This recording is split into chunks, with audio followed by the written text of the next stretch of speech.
တရားဓုတရားမြတ်ကိုရရှိသွားကြတဲ့ယန္တာအရှင်မြတ်တွေရဲ့ဆိုအမိတ်အမတ်တရားစကားများဟာကြားနာရသူတို့ရဲ့အတွက်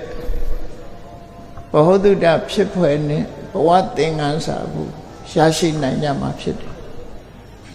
ဘဝသင်္ကန်းစာရရှိဖို့ရာအတွက်နာယူမှတ်သားပြီးတန်မြတ်ဝကလွတ်အောင်ဤသို့ပြည်ပုံချစ်ဆောင်သွားကြတယ်ဆိုတဲ့ဓမ္မလမ်းကြောင်းကိုဖော်ဆောင်ပေးသွားတာဖြစ်လို့ထိုလမ်းကြောင်းအတိုင်းတို့တွေဟာလည်းရှောက်လန်းသွားကြမယ်ဆိုရင်တရားဓုတရားမြတ်ဒီဟုသောပန်းတိုင်ကိုရောက်ရှိကြမှာဖြစ်ပါတန်တရားထဲမှာကျင်လည်နေကြတဲ့ပုဂ္ဂိုလ်တွေဆိုတာဟာအဝိဇ္ဇာဆိုတဲ့အမှန်မသိမှုမောဟရဲ့ဖုံးကွယ်တားဆီးမှုကြောင့်လုံးတဲ့နာနဲ့မလုံးတဲ့နာကိုခွဲခြားသိနိုင်စွာမရှိကြဘူးခွဲခြားသိနိုင်စွာမရှိသည့်အတွက်ကြောင့်မလုံးတဲ့နာကိုလုံးတဲ့နဲ့ထင်ပြီးလုံးတဲ့နာကြတော့မလုံးတဲ့မှုလို့ထင်ပြီးမမရွရင်ပြုလုပ်ခဲ့ကြတာဖြစ်တယ်အဲ့ဒါကိုပဲမြတ်စွာဘုရားကသရဝရီတန်တရားခီးကျင်လေခဲ့ပုံအကြောင်းနဲ့ပတ်သက်ပြီးတော့တန်တရားအစအဝိဇ္ဇာကမသိမှုကစတယ်လို့ဆိုပြီးပရိစ္ဆေသမုပ္ပါဒ်ကိုဥတည်ပြီးတော့ပြောလေးဆိုလေးရှိကြတာပေါ့လူတိုင်းသရဝတိုင်းဟာအမှန်မသိခြင်းဆိုတဲ့အဝိဇ္ဇာအကြောင်းခံပြီးတော့ကောင်းမှုမကောင်းမှုဆိုတာလုပ်ခဲ့ကြတာဖြစ်တယ်အဲ့ဒီအတိတ်အကြောင်းနှစ်ရပ်ကိုအဓိကဖော်ဆောင်ပြီးတော့မြတ်စွာဘုရားဟာအဝိဇ္ဇာပစ္စယသင်္ခါရပစ္စယဝိညာဏလို့ဒီလိုဟောတာဖြစ်တယ်ပေါ့ပရိစ္ဆေသမုပ္ပါဒ်ကိုဆင်ခြင်စဉ်းစားကြည့်လို့ရှိရင်ကိုယ့်ဘဝကိုစဟကြည့်တို့တွေအတိတ်ဘဝတုန်းကလုံးတဲ့နာနဲ့မလုံးတဲ့နာမှန်ကန်စွာမသိခဲ့ကြဘူးမှန်ကန်စွာမသိတာကအဝိဇ္ဇာမသိသည့်အတွက်ကြောင့်မလုံးတဲ့နာလုံးတဲ့နာခွဲခြားမသိနိုင်သည့်အတွက်ကြောင့်လုံးတဲ့နာလည်းလုံးမိတယ်လုံးတဲ့နာလည်းလုံးမိတယ်ဆိုတဲ့ကုသိုလ်အကုသိုလ်ကနှမျိုးကိုပြုလုပ်လို့သင်္ခါရဆိုတဲ့အကြောင်းတရားတွေဖြစ်ပေါ်လာခဲ့တယ်ထိုသင်္ခါရအကြောင်းသင်္ခါရပစ္စယဝိညာဏလို့ဆိုတဲ့အတိုင်းဘဝတစ်ခုမှာအစပြုခဲ့ကြတာပရိသေဝိညာဉ်စိတ်ကနေအစပြုခဲ့ကြပရိသေဝိညာဉ်စိတ်ကလေးဖြစ်လာတာနဲ့တပြိုင်နက်တွဲဖက်ပါလာတဲ့ဝိညာဏပစ္စယနာမရူပံလို့ဆိုတဲ့နာနေယုတ်တိဟာတွဲဖက်ပြီးတော့ပါလာတာဖြစ်တယ်လူသားတွေအနေနဲ့ပြောမယ်ဆိုရင်ကလလရေချီအလုံးသိငယ်တဲ့ရေအဆက်အပေါက်ကလေးမှာရေအဆက်ပေါက်ကလေးထဲမှာရှုပ်ပေါင်း30နဲ့ပရိသေစိတ်နဲ့စေတသိက်တွေဆိုတာဘဝမှာစတင်ခဲ့တဲ့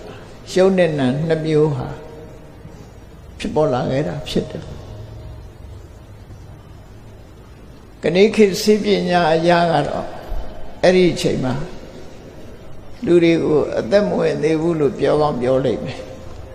မြတ်စွာဘုရားရဲ့အဆုံးအမအရာကအဲ့ဒီကလလရေကြီးမှာသင်္ခါရပစ္စယဝိညာဏလို့ခေါ်တဲ့ပရိသေဝိညာဉ်စိတ်ကလေးရဲ့နာမရူပထဲမှာပါတဲ့ရှင်ဘက်စေတသိက်ဆိုတဲ့နံတရားတွေရဲ့ထိုပရိသေစိတ်ရဲ့မိယာပရိသေစိတ်နဲ့အတူတကွတွဲဖက်လာတဲ့ကာယတတကဝတ္ထုတတကမျိုးသားမျိုးသမီးခွဲခြားမယ်ဆိုရင်ဘာဝတတကလို့ဆိုတယ်ကာယတတကဝတ္ထုတတကဘာဝတတကလို့ဆိုတယ်ရုပ်ပေါင်း30စတင်လာခဲ့တယ်အဲ့ဒီ ကာယတတကဝတ္ထုတတကဘာဝတတကလို့ခေါ်တယ်ရုပ်ပေါင်း30ထဲမှာရုပ်စီဝိတဆိုတဲ့ရုပ်အသက်ကလေးကအာလာပြီးသားဖြစ်တယ်နာမ်ဆိုတဲ့အတိုင်းမှာလည်းပဲစီဝိတ္တရေစေတသိက်ဆိုတဲ့နာမ်အသက်လို့ပြောရမယ်သဘာဝတရားဟာပါဝင်လာတာဖြစ်တယ်အသက်လို့ဆိုတာဟာဆက်လက်ရှင်သန်နေဖို့ရအတွက် protection လုပ်ပေးတာကိုပြောတာနန္တရားတွေဆက်လက်ဖြစ်ဖို့ရအတွက်နန္စီဝိတ္တတွေက protect လုပ်ပေးတယ်ရုပ်တရားတွေဆက်လက်ရှင်သန်နေဖို့အတွက်ရုပ်စီဝိတ္တတွေက protect လုပ်ပြီးဆောင်းရှောက်ပေးတယ်ပန်းနေမညှိုးရအောင်ရေကထိမ့်သိမ့်ပေးသလိုရေကနေကရေထဲမှာပေါက်နေတဲ့ကြာပန်ရှင်သန်နေအောင်ထိမ့်သိမ့်ပေးသလိုအဲ့ဒီရုပ်စီဝိတ္တနံစီဝိတ္တကစပြီးထိမ့်သိမ့်ဆောင်းရှောက်တာဖြစ်တယ်ပေါ့အဲ့ဒီသဘာဝတရားတွေဟာသင်္ခါရလို့ဆိုတဲ့ကံ့ညော့ဖြစ်လာကြတာပဲဖြစ်တယ်သင်္ခါရပစ္စယဝိညာဏဝိညာဏပစ္စယနာမရူပအဲ့ဒီသဘောကိုစဉ်းကျင်စဉ်းစားကြည့်လိုက်တဲ့အခါမှာဒီကနေ့ကိုအန္တစဆလာဘူးစဆိုတဲ့တရားတွေကိုကြည့်လိုက်လူသားတွေကိုတော့ဆလာဘူးစလို့ဆလာဘူးဆိုတာမိခင်ရဲ့သားအိမ်ကိုဆလာဘူးလို့ခေါ်တယ်အဲ့ဒီသားအိမ်ထဲမှာကလလရေးကြီးဖြစ်တာအန္တစဆိုတဲ့ကြက်တွေငှက်တွေကြတော့သူတို့မိခင်တွေကသားအိမ်မှာမဟုတ်ဘဲနဲ့ဥထဲမှာအဥကလေးဖြစ်လာတဲ့ထဲမှာအခုပြောတဲ့သင်္ခါရပစ္စယဝိညာဏဝိညာဏပစ္စယနာမရူပံလို့ဆိုတဲ့နာနဲ့ယုတ်တရားပါနေတယ်ပါနေသည့်အတွက်ကြောင့်ကျက်ဥကိုတတ်တလို့ထင်းနေချရင်တော့လွယ်မှားစွာဖြစ်လိမ့်မယ်ပေါ့နော်ကျက်ဥငှက်ဥထဲမှာအခုပြောခဲ့တဲ့ဝိညာဉ်နံယုတ်ဒီနှစ်ခုဟာ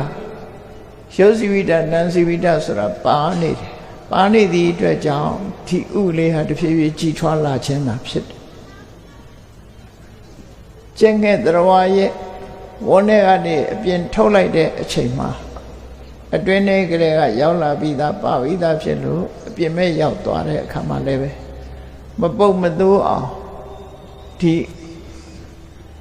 ရှုပ်စီဝိတ္တနံစီဝိတ္တကထိမ့်သိမ်းဆောက်ရှောက်တယ်ဆိုတော့ကျက်ဥထဲမှာအသက်မပါဘူးလို့ပြောလို့မရဘူးနော်အန္တဇဆိုတဲ့သရဝါတွေဟာနှစ်ကြိမ်မွေးလို့ဒွိစလို့လည်းခေါ်လို့ရမိခင်ရဲ့ဝမ်းကဥအနေနဲ့တစ်ကြိမ်မွေးလိုက်တယ်အဲ့ဒီဥကနေပြီးတခါပေါက်ပြီးတော့တခါမွေးတယ်ဆိုဒွိစနှစ်ကြိမ်မွေးတယ်လို့ဆိုလူတွေကြတော့ဆလာဘူးစသားအိမ်ကနေတခါတည်းမွေးတာမို့တစ်ကြိမ်ပဲမွေးတာပေါ့နော်အဲ့ဒါကြောင့်မို့ပြိဿသမုပ္ပါဒ်နဲ့ကြည့်လိုက်တဲ့အခါမှာလူသားတွေအနေနဲ့အဝိဇ္ဇပစ္စယသင်္ခါရပစ္စယဝိညာဏလို့ဆိုတယ်ဝိညာဏပစ္စယနာမရူပံလို့နဏီယုတ်တွေဟာအစပြိုးပြီးတော့ဖြစ်ပေါ်လာတဖြည်းဖြည်းနဲ့ပထမကလလံဟောတိကလလဟောတိအဘုဒ္ဓအဘုဒ္ဓဇာတိပေတိနိဗ္ဗတတိကနောဆိုရယ်ယက္ခတန်ယုတ်အိန္ဒကတန်ယုံမှာမြတ်စွာဘုရားဟောထားတယ်လူဘဝရဲ့ဖြစ်စဉ်ကြီးတစ်ခုဒါအလုံးကိုဘုရားဟောတဲ့တရားဟာရှေ့ကိုရောက်တယ်နော်အခုဒီကနေ့ခေတ်မှာလာပြီးတော့ embryology ဆိုတဲ့ပညာရပ်ကအခုနောက်ပိုင်းမှာပေါ်လာတယ်လို့ထင်မြတ်စွာဘုရားဟောထားတဲ့embryology ကလွန်ခဲ့တဲ့နှစ်ပေါင်း2600လောက်ကတည်းကစောပြီးတော့ပေါ်လာတာဖြစ်လူသားတွေဟာဘယ်ပုံဖြစ်လာတဲ့ဆိုတာကိုကလလကြီးကြီးကစတင်လာပုံကိုမြတ်စွာဘုရားယတတပတ်တွေနဲ့ခွဲခြားပြီးတော့အတိအကျနီဟောပြောထားခဲ့တာဖြစ်တယ်ပေါ့ဒါဟာဒီကနေ့ခေတ် ဘုရားတရားတော်ကိုကြားဘူးနာမှမရှိကြတဲ့ဘုရားတရားတော်နဲ့ဝေးကွာတဲ့ပုဂ္ဂိုလ်တွေပညာရက်တွေကိုလေးထားတဲ့ပုဂ္ဂိုလ်တွေမြတ်စွာဘုရားရဲ့ဟောပြောချက်တွေဟာမြည်မြခေတ်ရှေ့ပြေးနေတယ်ဆိုတော့သိတာပေါ့နော်တရားတွေနဲ့ပတ်သက်လာတဲ့အခါမှာမြတ်စွာဘုရားဟောတဲ့တရားတွေဟာလွန်တိကျမှန်ကန်စွာဟောပြောနိုင်တာဟာတမန်နေထားတဲ့ဟောပြောတာမဟုတ်ဘဲနဲ့ဒီကနေ့ပြောတဲ့ microscope တို့လိုဟာမျိုးမပါပဲနဲ့မြတ်စွာဘုရားရဲ့ဒိဗ္ဗစက္ခုကံကံကြီးအကြောင်းကိုကြည့်နိုင်တဲ့ဒိဗ္ဗစက္ခုနဲ့တွဲဖက်လာတဲ့ယထာကမ္မုပကအဘိညာဉ်အဲ့ဒီဒိဗ္ဗစက္ခုယထာကမ္မုပကအဘိညာဉ်တို့သောယတဉာဏ်တော်ကြီးတို့ဒီရဲ့စွမ်းတတ္တိတွေနဲ့ကြည့်ပြီးတော့မြတ်စွာဘုရားတရားရီဖြစ်ပေါ်လာပုံကိုအသေးစိတ်သိရှိပြီးဟောပြောတာဖြစ်လို့တိကျတယ်သိချတယ်ဒါကြောင့်မို့ပိဋကစာပေထဲမှာအမြဲတမ်းဆိုလေးရှိတဲ့စကားတယံအပိညာသစ္စိကတဝပဝေဒေမိတယံအပိညာဆိုတာကိုယ်တိုင်သိရှိတယ်ကိုယ်တိုင်သိပြီးတဲ့အခါသစ္စိကတဝလက်တွေ့စူးစမ်းလေ့လာမျက်မှောက်ပြုပြီးတဲ့အခါမှာပဝေဒေမိဟောပြောတယ်လို့ဆို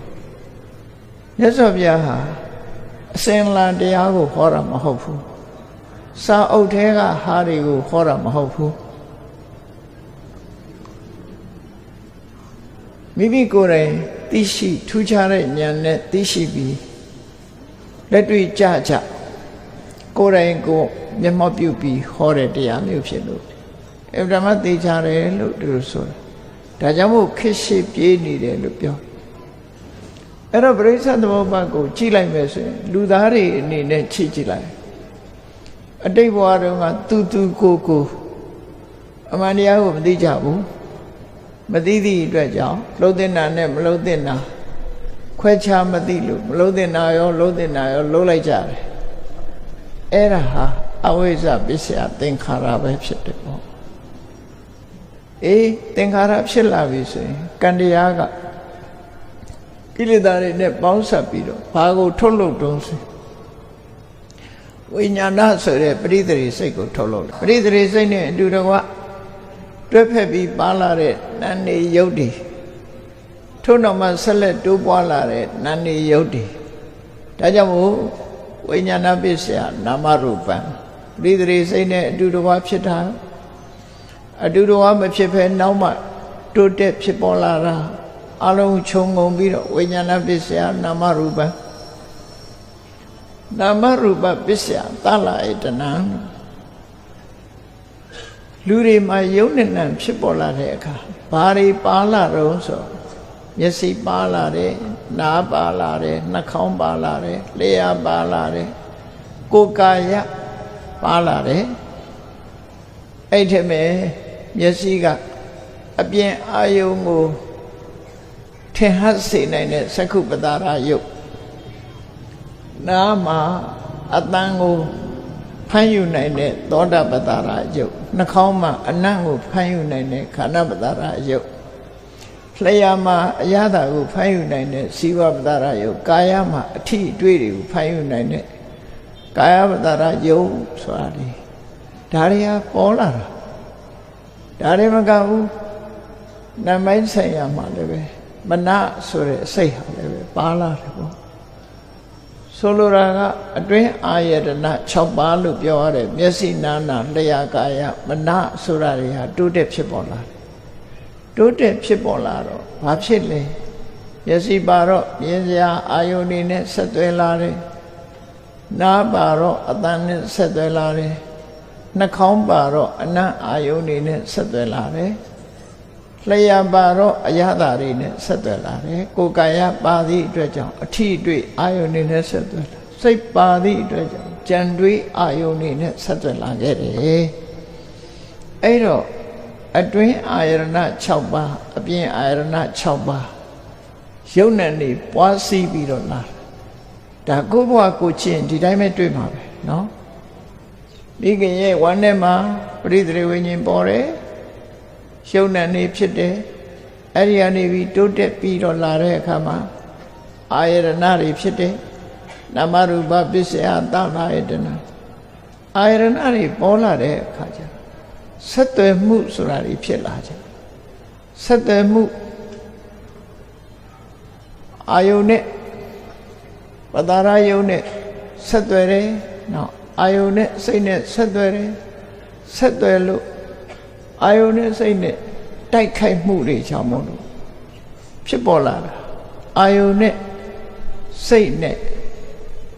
ဥပမာပဲမြတ်စွာဘုရားဟောထားတဲ့အတိုင်းမျက်စိရဲ့အစဉ်အာယုန်ရဲ့ဒီနှစ်ခုပေါင်းစပ်လိုက်လို့ရှိရင်ဘာဖြစ်တုံးမြင်သိစိတ်ဖြစ်လာအဲ့ဒီသုံးခုစုံစည်းလိုက်ခြင်းကြောင့်ဘာဖြစ်လာလဲဆိုဖတ်တာဆိုတဲ့အာယုံကိုထိခိုက်မှုတွေစိတ်နဲ့အာယုံကိုထိခိုက်မှုတွေသဘောတရားလေးတစ်ခုပေါ်လာတယ်ဖတ်တာပေါ်လာသည့်အတွက်ကြောင့်ဖတ်တာကြောင့်စိတ်ခံစားမှုပေါ်လာတယ်ဒုက္ခလို့ခေါ်တဲ့သက်သာတဲ့ခံစားမှုဒုက္ခလို့ခေါ်တဲ့မသက်သာတဲ့ခံစားမှုဒုက္ခကအလွတ်ဖြစ်တဲ့မသိမသာခံစားမှုလို့ဆိုတဲ့စိတ်ခံစားမှုတွေဖြစ်ပေါ်လာတယ်အဲ့ဒါကိုပဲမြတ်စွာဘုရားပရိစ္ဆေသမုပ္ပါဒ်မှာသလရဏပိစယဖတ်တော်ဖတ်တပိစယဝေဒနာကဲကြည့်လိုက်မယ်ဆိုရင်ဘုန်းကြီးတို့ဘဝဟာဒီဘဝမှာဘာကစလာဝိညာဉ်ကနေစလိုက်တယ်ဝိညာဉ်နာယုသလရဏဖတ်တဝေဒနာဒီအကျိုး၅မျိုးနဲ့ဘဝဆိုတာဖြစ်နေတာဖြစ်တယ်ဒါဖြင့်ဒီတင်ရက်နေသလားဆိုမရက်ဘူးစိတ်ခံစားမှုကနှစ်ချိုက်เสียဒုက္ခဝေဒနာမနှစ်ချိုက်เสียဒုက္ခဝေဒနာနှစ်ချိုက်เสียလည်းမဟုတ်ဘူးမနှစ်ချိုက်เสียလည်းမဟုတ်ဘူးဆိုတဲ့အဒုက္ခမဒုက္ခဝေဒနာဆိုဘယ်ဝေဒနာပဲပေါ်နှစ်ချိုက်เสียပေါ်လို့ရှိရင်လည်းလူတွေကနှစ်ချိုက်လာတာမနှစ်ချိုက်เสียဒုက္ခဝေဒနာပေါ်ရင်လည်းပဲနှစ်ချိုက်တာကိုရယူခြင်းနဲ့အတွေးတွေပေါ်လာပြန်တယ်အဲ့ဒီအတွေးပေါ်သည့်အတွက်ကြောင့်ဒုက္ခိဒုက္ခံပဋ္ဌယတိဒုက္ခိဘေယောပိအစ္ဆတိဆိုတာဒုက္ခရောက်လာတဲ့ပုဂ္ဂိုလ်ကဒုက္ခကိုတန်တာဒုက္ခရတဲ့ပုဂ္ဂိုလ်ကလည်းပိုပြီးချမ်းသာမှုကိုတန်တာတော့ဝေဒနာပစ္စယတဏှာဆိုတာဆင့်ပွားလာပြန်တယ်ပေါ့လူဘဝတမန်နေထားဖတ်တပစ္စယဝေဒနာတွေရပ်မသွားပဲနဲ့ဝေဒနာပစ္စယတဏှာတဏှာပစ္စယဥပါဒနာဆွလမှုတွေဖြစ်လာတယ်ဥပါဒနာပစ္စယဘဝဆိုတဲ့ဘဝတစ်ခုကိုတိဆောက်တဲ့ကမ္မဘဝဆိုတာဖြစ်လာတယ်ကံတရားတွေလှုပ်လာပြန်တယ်ကမ္မဘဝပစ္စယဇာတိဆိုပြီးတော့ဥပပတ္တိဘဝမျိုးဟာဖြစ်ပေါ်လာပြန်တယ်ပေါ့ဟောဘုန်းကြီးတို့တွေရဲ့ဘဝဟာပရိစ္ဆေသမုပ္ပါဒ်နဲ့ချိန်လိုက်လို့ရှိရင်အဲ့ဒီပုံစံနဲ့လာခဲ့တာဖြစ်တယ်အဲ့ဒီပုံစံနဲ့လူတိုင်းဟာအဲ့ဒီပုံစံနဲ့လာခဲ့ဒီပုံစံအတိုင်းဒီအကြောင်းတရားတွေနဲ့ဒီလိုသွားနေလို့ရှိရင်တန်တရားဝဆင်းရဲတဲ့မှာဘဝပစ္စယဇာတိပြီးရင်လာမှာကစရာမရဏခြားထဲမှာတောကပရိဒေဝဒုက္ခဒေါမနတဥပါယတလို့ဆိုပြီးတွက်ကြည့်လိုက်လို့ရှိရင်ဧဝမေတ္တကေဝလတဒုက္ခခဏတသမုဒယောဆင်းရဲဒုက္ခအစုကြီးသာလင်ဖြစ်နေအလုံးဟာဘဝတန်တရားမှာကျင်လဲနေတယ်ဆိုတာဒီပုံစံနေနဲ့ဖြစ်နေတာကိုဆိုလိုတယ်တောကပရိဒေဝဒုက္ခဒေါမနတဥပါယတတွေဖြစ်ပြီးဆိုလို့ရှိရင်အဲ့ဒီမဲ့အမှန်မသိမှုအဝိဇ္ဇာပါလာပြန်ရောပါလာတဲ့အခါကျတော့လုံးပြီးလုံးရလုံးပြန်ရောအဝိဇ္ဇာပစ္စယသင်္ခါရဆိုပြန်ဆက်သွားတယ်ပရိစ္ဆေသမုပ္ပါဒ်ကအဲ့ဒါလို့ဆက်နေသည့်အတွက်ကြောင့်ဘဝတန်တရားဆိုတဲ့ထဲမှာ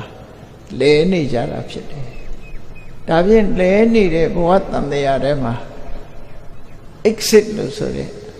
ထပ်ပေါက်ကိုဘယ်လိုရှာကြမလဲရှာကြဖို့ကအရေးကြီး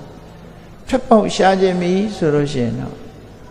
အမှန်မသိတာကိုဖယ်ရှားပြီးအမှန်သိဖို့ကြိုးစားခြင်းဟာတကယ်ထွက်ပေါက်ကိုရှားခြင်းပဲဖြစ်တယ်ပေါ့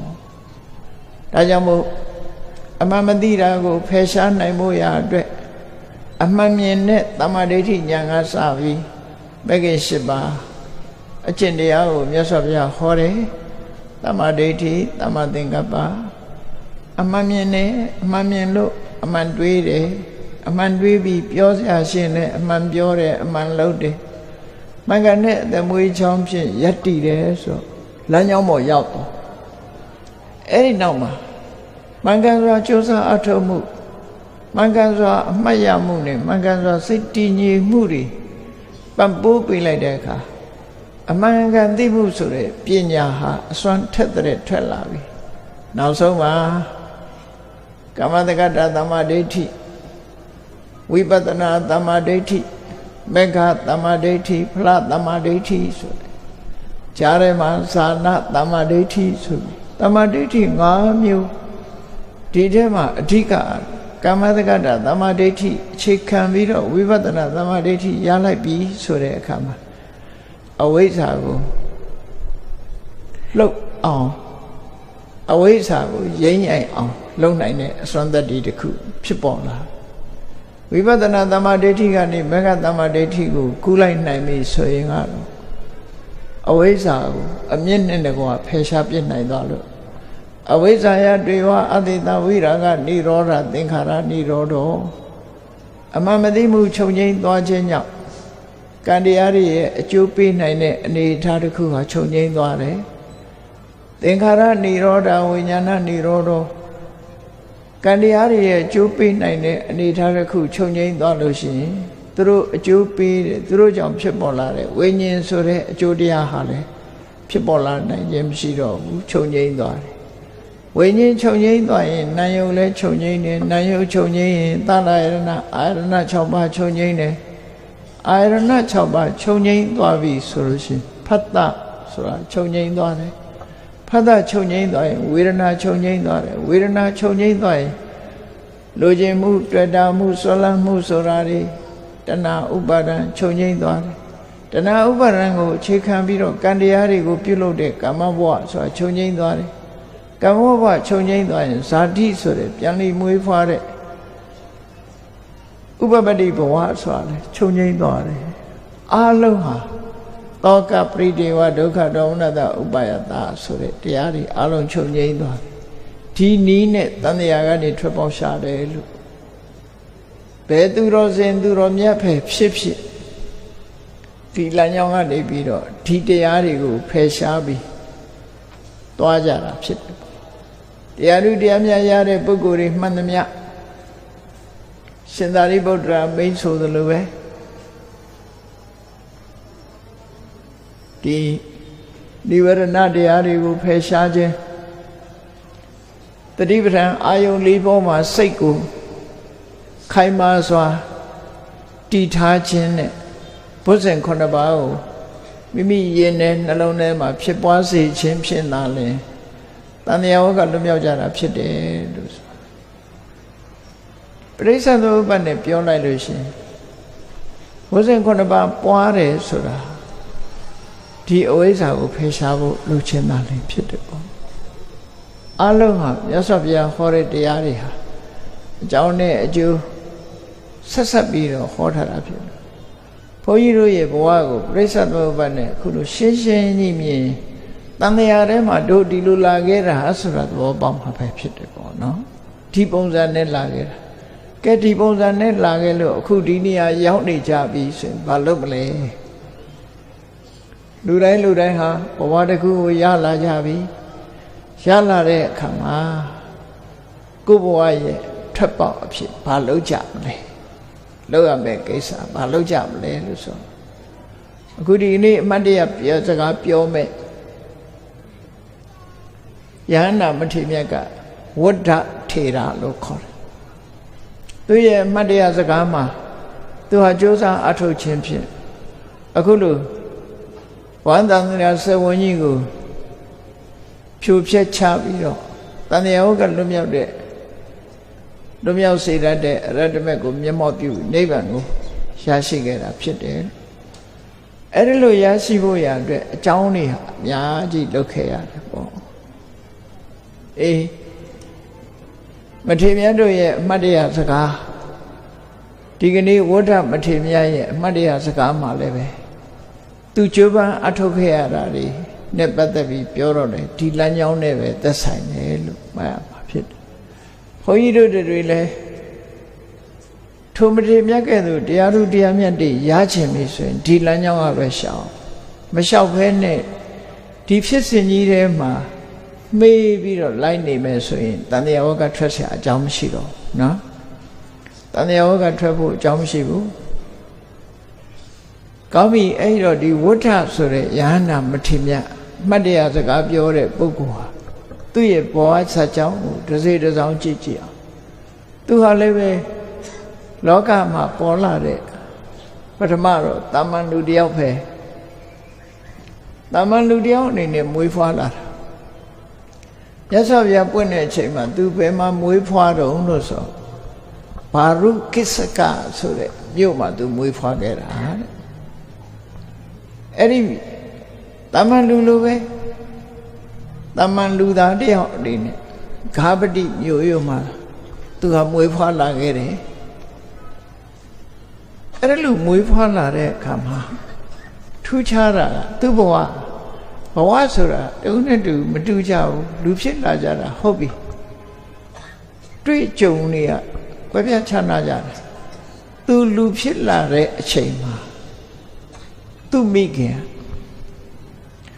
ဖခင်အကြောင်းမပါတော့ဖခင်လည်းဆုံးသွားဖို့ရတယ်သူ့ရဲ့မိခင်ဟာ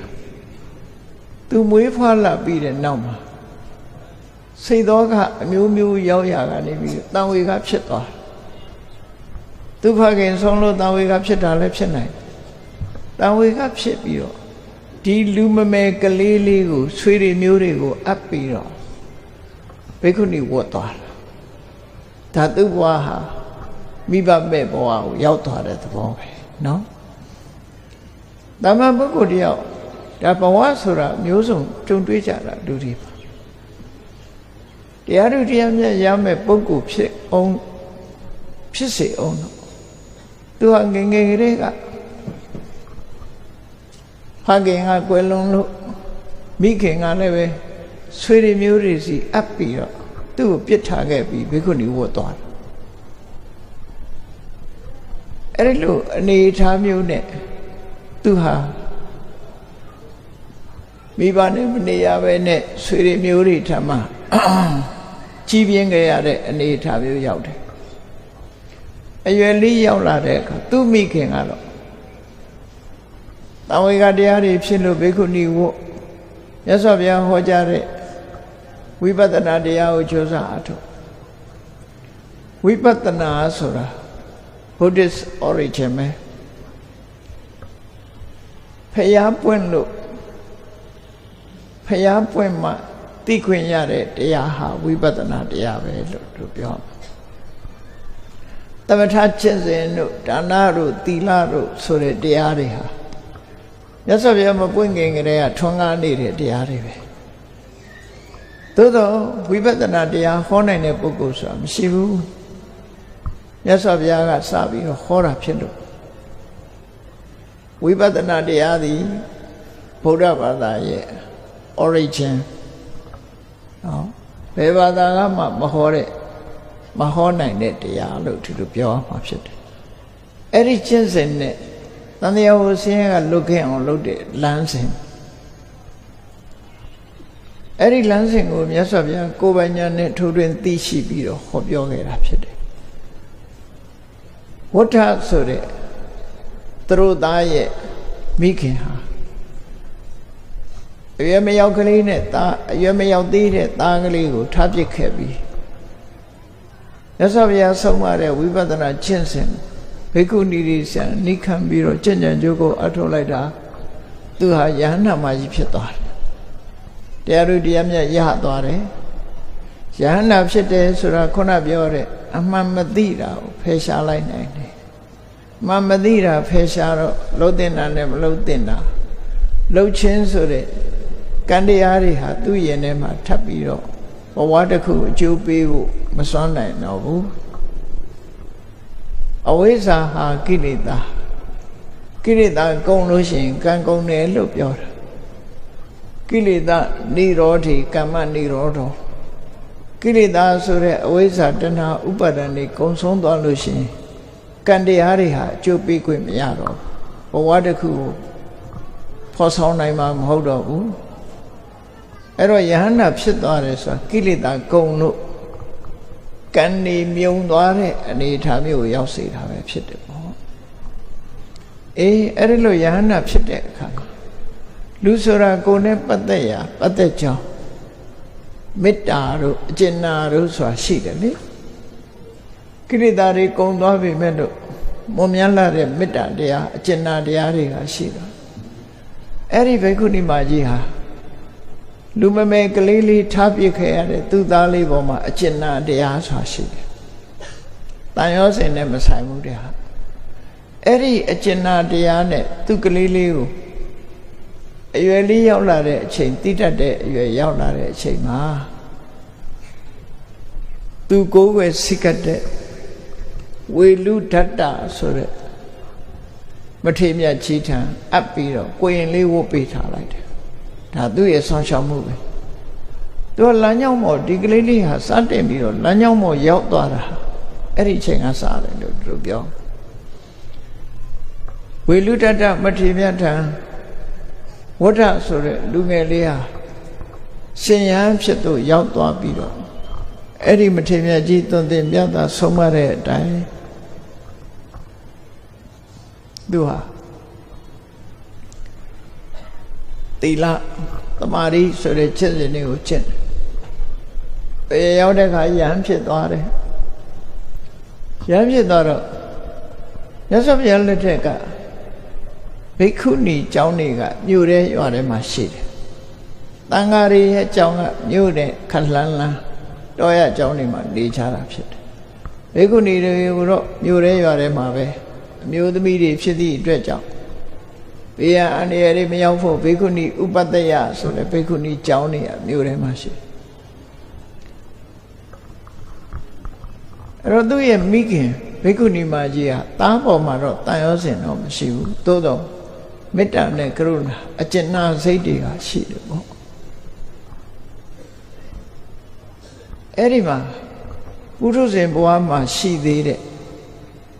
ဝဋ္ဌဆိုတဲ့ယဟန်တော်ကလေးဖြစ်သွားဝဋ္ဌဆိုတဲ့ယဟန်တော်လေးဟာမိခင်ဆိုတဲ့အသိစိတ်နဲ့တန်ရောစင်မကင်းတော့ဒါသဘာဝပဲသူ့ရဲ့အမေဖြစ်တဲ့ဘိက္ခုနီမကြီးစီယမယခါသွားပြီးတော့တွေ့ထက်တယ်ပေါ့နော်ဒါတော့ကိုယ့်အမေနဲ့ကိုယ်သွားတွေ့တာဒါသဘာဝပဲတခါတော့သူကတပါးတဲ့ဘိက္ခုနီကျောင်းထဲကိုဒီမဲ့ဧကတိလေးတစ်ထည်လေးဝတ်ပြီးတော့တပါးတဲ့သူ့မိခင်ဘိက္ခုနီကျောင်းကိုသွားပြီးတော့ဝင်သွားတယ်ရုတ်တရက်သူ့မိခင်ဘိက္ခုနီမနဲ့သွားတွေ့လိုက်တော့သူ့မိခင်ဘိက္ခုနီမကဦးစင်ဘာဖြစ်လို့တပါးတဲ့လာရတယ်လဲဘိက္ခုနီကျောင်းဆိုတာသွားတဲ့အခါမှာဝိနည်းသိက္ခာပုဒ်ရဒီသွားလာနေထိုင်မှုလိုတယ်လေသူကအဲ့ဒီပုံစံနဲ့မဟုတ်ဘဲနဲ့အမေစီသွားလေတဲ့ဥစဉ်တပါးလို့သွားလိုက်တာသွားလိုက်တော့သူ့မိခင်ဘိက္ခုနီမကြီးကသူဆုံးမဒီလိုမလာရဘူးဘာလို့လာလဲတပါးတယ်အခုလို့မလာရဘူးဆိုပြီးသူ့ကိုဆုံးမဩဝါဒပြောလိုက်တဲ့အခါသူစိတ်ထဲမှာတန်ဝေကဖြစ်သွားငါလုံးမိတာမှားတယ်ပေါ့မိခင်ပေါ်မှာတန်ရစင်စိတ်နဲ့သွားလဲလိုက်တာမိခင်ကခတ်တင်းနေမဲ့သူ့ကိုဆုံးမဩဝါဒပေးလိုက်တဲ့အခါမှာတန်ဝေကဖြစ်သွားပြီးတော့ငါလောက်တာမှားတယ်ငါဒီလိုနေလို့မဖြစ်ဘူးဆိုဒါသူ့လမ်းကြောင်းပေါ်ရောက်သွားတယ်လို့ခေါ်တယ်လူတွေဟာလမ်းကြောင်းပေါ်ရောက်ပုံရောက်နေရမတူကြဘူး အဲ့ဒီလိုမိခင်ဖြစ်တဲ့ဘိက္ခုနီမကြီးကပြောလိုက်တဲ့ဩဝါဒစကားဟာသူ့အတွက်ထိုးနှက်ချက်ကလေးတစ်ခုဖြစ်သွားနော်ရင်ထဲမှာအမှတ်တရလေးတစ်ခုဖြစ်သွားအဲ့ဒီရင်ထဲကအမှတ်တရဆိုတဲ့စကားမျိုးကိုစာပေကျမ်းကမှာဗာပြောတော့ဆိုအင်ကုတံကတ္တဝါဆိုပြီးသုံးလေးရှိတယ်အင်ကုတဆိုတာချွန်းစင်စိုးကိုချွန်းနဲ့ထိန်းအချုပ်ရတယ်လို့ပဲလူတွေရဲ့စိတ်ကိုလည်းပဲဒီထိန်းချုပ်ရတတိတို့ပညာတို့နဲ့ထိန်းချုပ်ရအခုလည်းသူစဉ်းစားညာဘိက္ခုနီမကြီးသူ့ကိုပြောဆိုလိုက်တဲ့မိခင်ဘိက္ခုနီမကြီးကသူ့ကိုဩဝါဒပေးလိုက်တဲ့စကားပြောလိုက်တဲ့စကားဥစဉ်ဘာလို့လာရတာလဲဒီလိုမလာရဘူးနောက်ကိုမလာနဲ့ဆိုတဲ့ဟာမျိုးရှင်ထဲမှာကြားလိုက်ရတာသူ့အတွက်ဆိုးခြင်းနဲ့စိတ်ဆင်ရိုင်းကိုချွန်းနဲ့အုပ်လိုက်တယ်လို့ဖြစ်သွားဒါဟာလမ်းကြောင်းပေါ်ရောက်သွားခြင်းပဲဖြစ်တယ်ပေါ့နော်အဲ့ဒီဟာကိုချွန်းတဲ့ဖွယ်အာယုံပြုတ်ပြီးတော့ငါနောင်မမအောင်ကြိုးစားအထုတ်မယ်ဆိုပြီးတော့သူတရားဓမ္မတွေကြိုးစားအထုတ်တာမိခင်ရဲ့အဆုံးအမစကားကိုဥတည်ပြီးတော့ကြိုးစားအထုတ်လိုက်တာသူကလည်းမကြခင်ပဲတရားထုတရားမြတ်ရသွားတယ်ဒါသူ့အတွက်လမ်းကြောင်းပေါ်ရောက်သွားတာမိခင်ရဲ့ဆုံးမဩဝါဒကတင်ပေးလိုက်တဲ့သဘောပဲပေါ့လောကလူတွေဟာခြေနှက်ဆရာကြီးတွေ့နေလို့ရှိရင်လည်းတန်ဝေကဖြစ်တာမဟုတ်မခြေနှက်ဆရာတွေလည်းတွေ့ပြီးဥမှသူကနော်လိုက်လျောတာတွေနဲ့ကြီးပဲတွေ့နေရင်တန်ဝေကမဖြစ်ဘူးဆန့်ကျင်ဘက်ကလေးတွေ့လိုက်တဲ့အခါမှာစိတ်ဓာတ်ကိုနာနာလေးထိုးဆွပေးလိုက်တယ်လို့ဖြစ်သွားပြီသူ့ရဲ့ဘဝကိုသူပြုပြင်မှုရာတတိယသွားတာဖြစ်တယ်ပေါ့အဲ့ဒါကိုသူကအမှတ်တရစကားအနေနဲ့ပြန်ပြောခဲ့တာကိုမှတ်သားနိုင်ရှိရမှာဖြစ်တယ်ဝတ္တမထေရဟာအမှတ်တရစကားကိုဗာပြောခဲ့တယ်လေဆိုရင်သာဓုဟိကိရမေမတာပတောတံဥပထံတယသူ့ရဲ့မဲတော်ဟာသူ့ရဲ့စိတ်ဓာတ်ကိုထိုးနှက်ပြီးတော့ဆုံးမလိုက်တဲ့စကားဟာအလုံးကိုတန်ဖိုးရှိပါတယ်တဲ့သူဥစဉ်ဘာလို့ဒီပုံစံနဲ့လာရတယ်လဲဘာဖြစ်လို့ဒီလိုလုပ်ရတယ်လဲဆိုတဲ့မိခင်ရဲ့ဆိုမြည်ဆုံးမလိုက်တဲ့ဩဝါဒတရားကိုသူကတန်မိုးထားတဲ့သဘောနဲ့ပြောတယ်တာတော်ဟိခိရမေမတာငါရဲ့မေတော်ကြီးဟာငါ့ကိုပတောထံဥပထံတိတပြားနဲ့ဒုတ်နဲ့တခြင်းနဲ့ချွန်းနဲ့အုပ်ပြီးတော့ငါရဲ့မိုင်ရိုင်းတဲ့စိတ်ကိုထိုးဆွနှိပ်ကွက်လိုက်တာဖြစ်တယ်ယတ္တဟံဝစနံသုတ်တဝါအနုသိဋ္ဌာစနစ်တိယသူမိခင်ကသူ့ကိုဆုံးမလိုက်တာအဲ့ဒီလိုဆုံးမလိုက်တဲ့စကားတွေကိုသူဟာကြားနာလိုက်ရတယ်ပေါ့အဲ့ဒီကြားနာလိုက်ရခြင်းဟာသူ့ဘဝအတွက်တန်ဖိုးရှိတဲ့အသည့်တွေတန်ဖိုးရှိတဲ့အမြင်တွေကိုရရှိသွားလို့အာရတ္တဝိရိယောပိဟိတတောပတ္တောတံဘောဓိမုဒ္ဓမံသူ့မိကဘေကုဏီမကြီးကပေါ်ပေါ်ရရမနေဖို့ရဟန်းဖြစ်လာပြီဆိုရင်ဂရုစိုက်ရမယ်တရားဓမ္မကြိုးစားအထောက်ရမယ်ဝိနည်းသိက္ခာပုဒ်တွေကိုလေးစားရမယ်ဒီပုံစံနဲ့ဘယ်တော့မှမလားနဲ့တို့ဆွဆုံးမလိုက်တဲ့စကားတွေကိုနားထောင်ပြီးတော့သူဟာအာရတ္တဝိရိယသူလုံးဝမဲ့အလုပ်ကိုလုံးလုံးဝိရိယမြင့်ပြီးတော့ကြိုးစားလိုက်တယ်သူကြိုးစားတဲ့အခါပဟိတတ္တာကျန်တာတွေအားလုံးကိုမေ့ထားလိုက်ပြီဥတ္တိချက်တစ်ခုတည်းပေါ်မှာစိတ်ကိုအစွမ်းကုန်လွတ်ထားပြီးတော့ကြိုးစားတာဒါပဟိတတ္တာပဟိတတ္တရဲ့အဓိပ္ပာယ်ကကိုယ်ကာယကိုလည်းမငဲကွက်ဘူးကိုယ့်ရဲ့အသက်ကိုလည်းမငဲကွက်ဘူးလိုချင်တာတစ်ခုတည်းရဖို့ပန်းနိုင်ကိုဥတ္တိပြီးအလုပ်လုပ်တာကိုဆိုလို့တယ်ပေါ့ ပဟိတတ္တဒါတခုတည်းဥတည်ပြီးတော့သူစိတ်ဟာအစွမ်းကုန်သိခြင်းသေးပါစေဒါမရမချင်းငါနောက်မဆုတ်ဘူးဆိုတဲ့လုံလဝိရိယမျိုးဖြင့်ကြိုးစားအထောက်လိုက်တဲ့အခါမှာပတ္တောတံဘောဓိမုဒ္ဓမသစ္စာလေးပါးတရားကိုမမှန်ကန်ကန်သိတဲ့အရတ္တမေအရတ္တဖို့ဆိုတဲ့ဉာဏ်ကိုသူဟာရရှိပိုင်ဆိုင်လိုက်တာဖြစ်ပါတယ်လို့အဲ့တော့လူတိုင်းဟာအကြောင်းတစ်ခုကိုအကြောင်းပြုပြီးတော့ကြိုးစားအထောက်ခြင်းကြောင့်အခုလိုထူးခြားတဲ့တရားဓမ္မကိုရရှိကြရတာဖြစ်တယ်အဲ့တော့ကိုယ့်အတွက်မှာတမိုးရှိဖို့အရာတစ်ခုဟာရှိဖို့လိုကိုယ့်ဘဝအပြောင်းလဲတစ်ခုဖြစ်ဖို့အတွက်တခြားပတ်ဝန်းကျင်ကအပြောင်းလဲတွေကိုယ်မပြုတ်နိုင်တော့လည်းပဲကိုယ်ကိုယ်တိုင်တွေးခေါ်မျှော်မြင်ပြီးတော့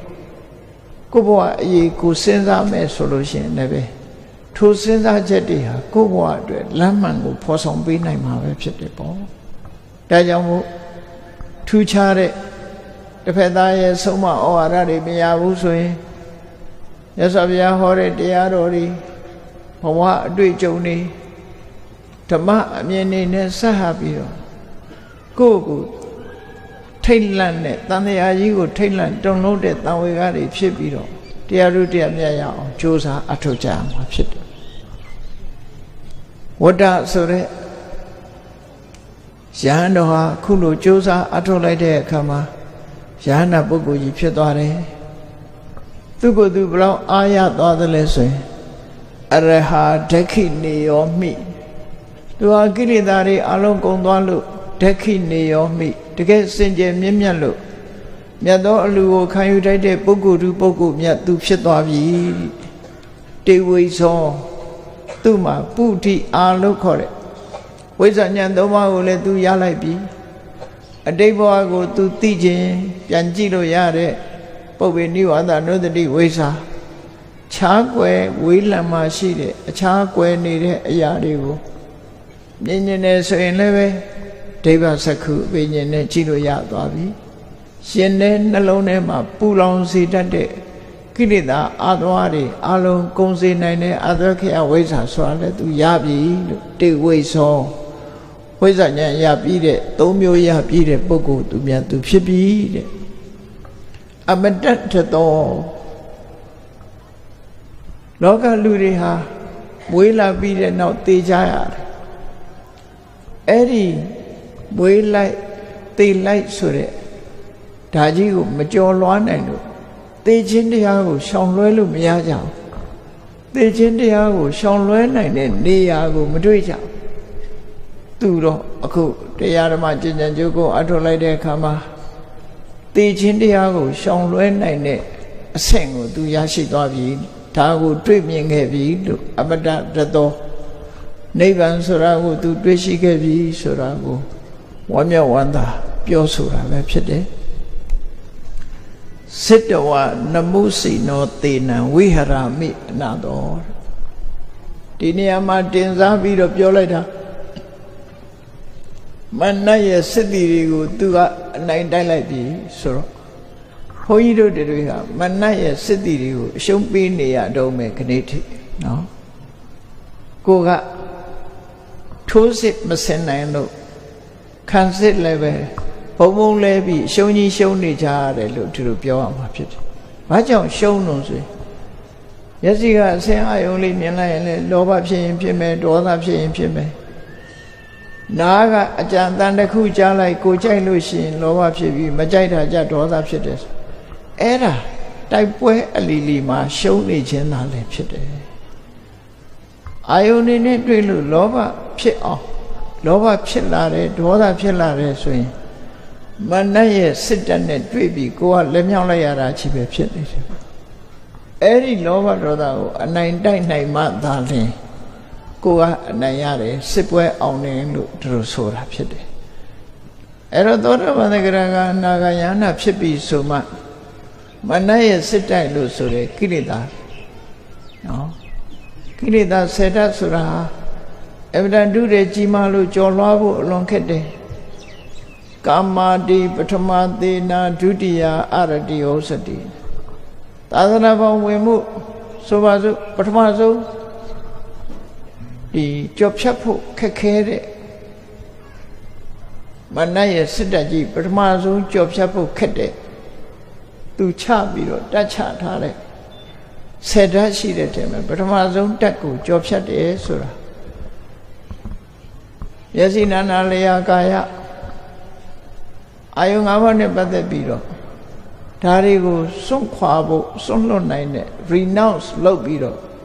လူဘဝခွာရှောင်ပြီးယဟန်ပေါင်းကိုကူးလိုက်တယ်ဆိုတော့ပထမအဆင့်တစ်ခုတော့ကြော်လိုက်တယ်ပေါ့ကာမတိပထမသေနာပထမတက်ကြီးကိုကြော်လိုက်နိုင်တော့လဲပဲတော့အကြောင်းမှာတရားအထုတ်ပြီးသို့မဟုတ်တရားထိုင်ပြီးတရားနဲ့တွေ့ပြီးဆိုရင်ကိုလို့တဲ့လုပ်ငန်းပေါ်မှာမပြောမွေခြင်းဆိုတဲ့အရတိနဲ့ရင်ဆိုင်တွေ့ရပြန်တယ်ပေါ့ဒုတိယတက်နဲ့ရင်ဆိုင်တွေ့အဲ့ဒီမှာတက်လန်သွားပြီးတခါပြန်ပြီးတော့ကာမနယ်တွေပြန်ရောက်သွားကြတဲ့ပုဂ္ဂိုလ်တွေကလည်းအများကြီးပဲရှိတယ်နော်အဲ့တော့အရှုံးပေးနေကြတာရှုံးပေးနေရခုဝဋ္ဌဆိုတဲ့ပုဂ္ဂိုလ်သူမြတ်ကတော့သာသနာ့ဘောင်ဝင်လာတဲ့ကာမဆိုတဲ့ပထမတက်ကိုကြော်ဖြတ်ပြီးတော့အရတိဆိုတဲ့ဒုတိယတက်ကိုလည်းချိန်မုံလိုက်နိုင်သွားပြီ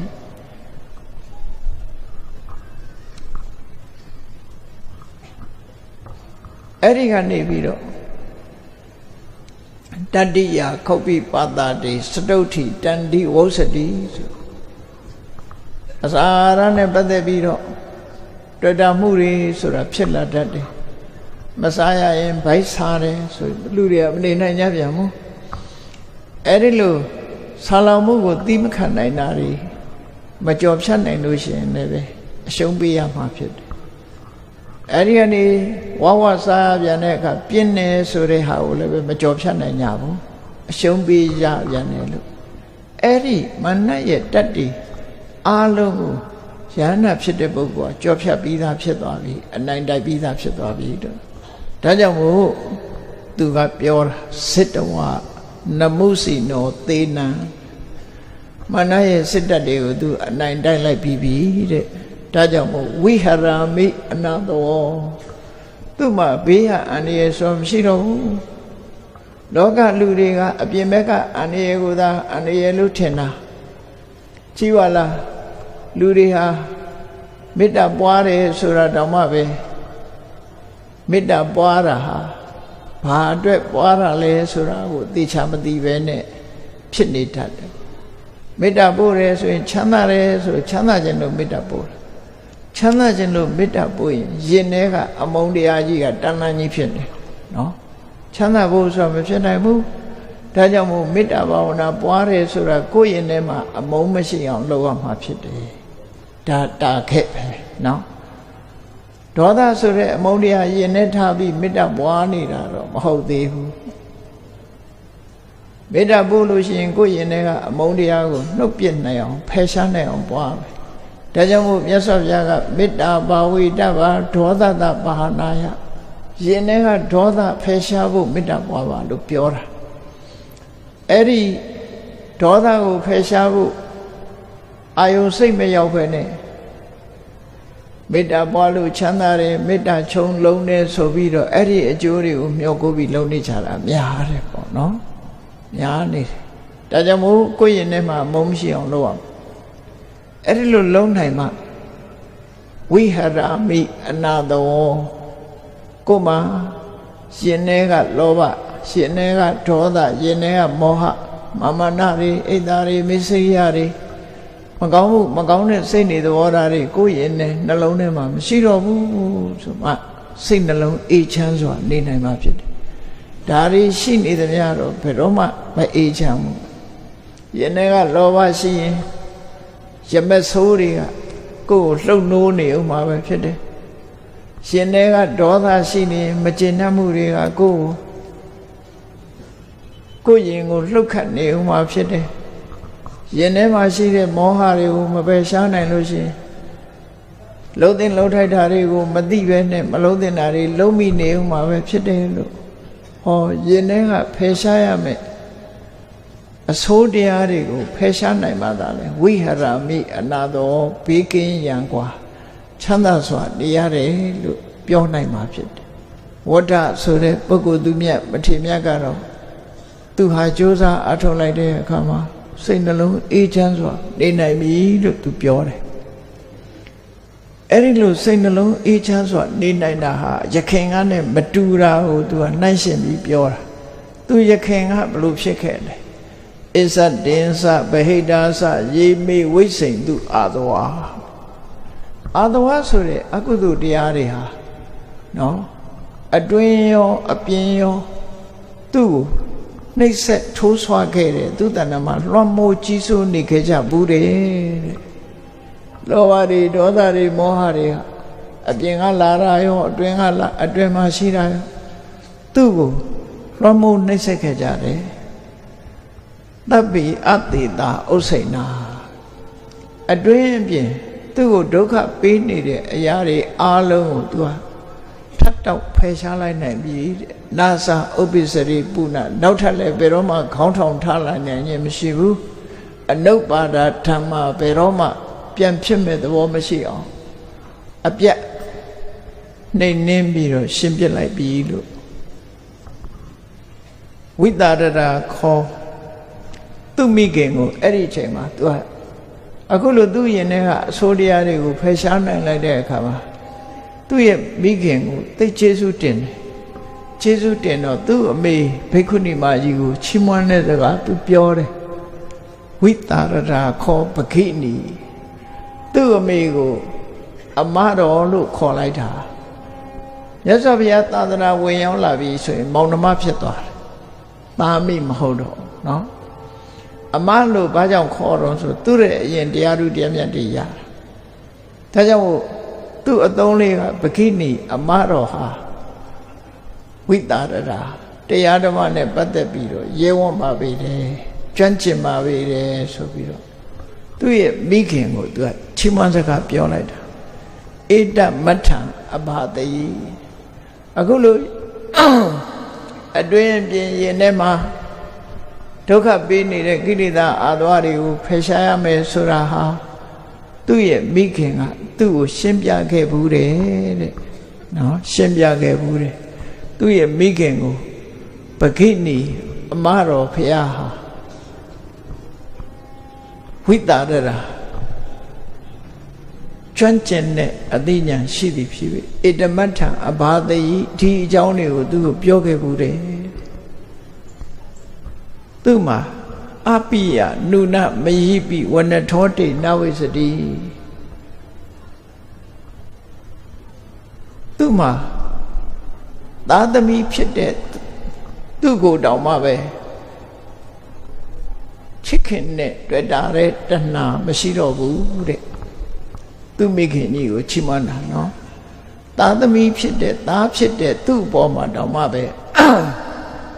ချစ်ခင်တဲ့တဏှာစိတ်တွေဟာကုန်ခန်းသွားပြီတဲ့ဝနထောတိနဝိစတိသင်အမတော်ဖရာမှာတွေ့တာမှုဆိုတဲ့တဏှာဟာလုံးဝကင်းစင်သွားပါပြီလို့သူချီးမွမ်းပြောကြလိုက်တဲ့စကားပဲအဲ့လိုပြောပြီးနောက်ဆုံးအနေနဲ့သူကပြောတော့ဆိုပရိယန္တကတံဒုက္ခံအန္တိမောယံသမုဒ္ဒယောသူဘလောက်ကျေနပ်သွားတယ်ဆိုတာကြည့်ပရိယန္တကတံဒုက္ခံသူဟာဒုက္ခကိုကန့်တတ်လိုက်နိုင်ပြီပေါ့ပရိယန္တကတံဒုက္ခကိုပိုင်းခြားကန့်တတ်လို့ရသွားဘုန်းကြီးတို့တွေမှာဒုက္ခတွေဘလောက်လောက်အောင်မယ်ဆိုတာကန့်တတ်လို့မရဘူးလေကန့်တတ်မရှိဘူးဒီဘဝမှာလည်းပဲဒုက္ခတွေအများကြီးရှိသေးတယ်နောက်ဘဝလည်းပဲဘလောက်ကြာအောင်ဒုက္ခခံရအောင်မယ်ကိလေသာအာသဝတွေမပယ်နိုင်တယ်ဗျဒုက္ခဘယ်၍ပြမြလာမယ်ဆိုတာကိုကန့်တတ်ပိုင်းခြားခြင်းမလုံးနိုင်ကြသေးဘူးသူကတော့မဟုတ်ဘူးဒုက္ခဆင်းရဲဒုက္ခဟူသည်များကိုပရိယတကတံပိုင်းခြားသတ်မှတ်ပြီးဖြစ်သွားပြီသူ့မှာတော့နောက်ထပ်ဒုက္ခဆိုတာမလာတော့ဘူးလို့ဆိုတာကိုသိချာဒီဘဝဒီခန္ဓာပြီးသွားရင်နောက်ထပ်သူ့မှာဒုက္ခဆိုတာမရှိတော့ဘူးလက်ရှိဒုက္ခဟာသူ့အတွက်နောက်ဆုံးပဲလို့ ဒီလိုရှုမြင်သုံးသပ်တာကိုပြောအန္တိမောယံသမုဒ္ဒယောဒီဘဝရထားတဲ့ဒီခန္ဓာဟာနောက်ဆုံးခန္ဓာပဲဒါကြောင့်မို့လို့ဒုက္ခဆိုတာကိုဆုံးသတ်ပြီးပြီဇာတိမရဏတန္တရောနတ္ထိတာနိပုဏ္ဏဘောမွေဖွားရခြင်းသေဆုံးရခြင်းဆိုတဲ့အလဲအကျိန်နဲ့မွေးလိုက်သေးလိုက်မွေးလိုက်သေးလိုက်ဆိုတဲ့ဘဝတန်တရားကြီးကိုသူလွန်မြောက်ခဲ့ပြီးနတ္ထိတာနိပုဏ္ဏဘောသူ့အတွက်ဒါနောက်ဆုံးဘဝဖြစ်လို့နောက်ထပ်ဘဝသစ်ဆိုတာမရှိတော့ပါဘူးလို့ဝန္တာအာရအမှတ်တရစကားကိုခုလိုပြောဆိုခဲ့တာဖြစ်ပါတယ်အခုကြားနာခဲ့ကြရတာဟာဝဋ္ဌဆိုတဲ့ဉာဏပုဂ္ဂိုလ်ရှင်မြတ်က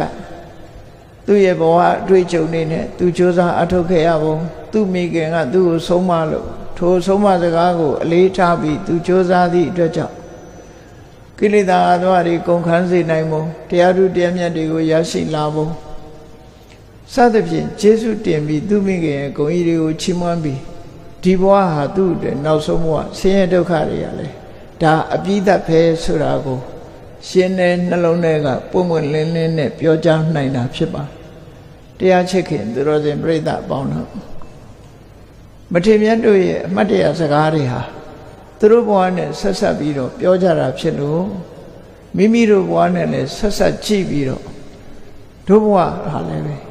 အခုလမ်းကြောင်းတိုင်တို့တွေရှောက်လန်းနိုင်မှသာလဲဆင်းရဲဒုက္ခဆိုတာအဆုံးသတ်နိုင်မှာဖြစ်မယ်ဒီလမ်းကြောင်းတိုင်မရှောက်လန်းနိုင်သေးသမျှဒုက္ခဆိုတာကိုဘယ်သူမှကန့်သတ်ပြီးတော့ပေးလို့ရမှာမဟုတ်ဘူးတို့တွေစ조사အထောက်ကြရမှာဖြစ်တယ်လို့ကိုစီသင်္ကန်းစာယူပြီးကျင့်ကြံပွားများစ조사အထောက်တော်မူနိုင်ကြပါစေကုန်သတည်း